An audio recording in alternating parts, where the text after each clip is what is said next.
पायल मिली है बड़े भाग्य से, मैया बिछुए मिले हैं आशीर्वाद से।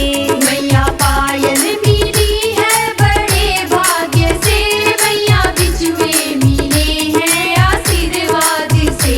मैया पायल मिली है बड़े भाग्य से, मैया बिछुए मिले हैं आशीर्वाद से।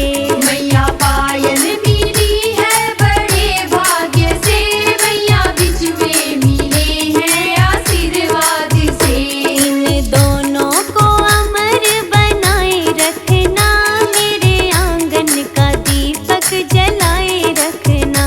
इन दोनों को अमर बनाए रखना, मेरे आंगन का दीपक जलाए रखना। हो मैया हमको सुहागन बनाए रखना, मेरे आंगन का दीपक जलाए रखना।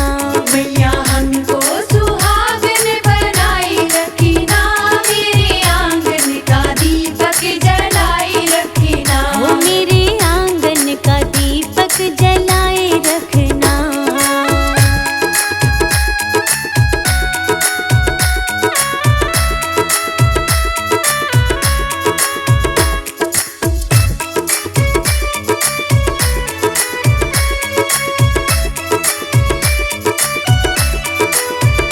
मैया सजना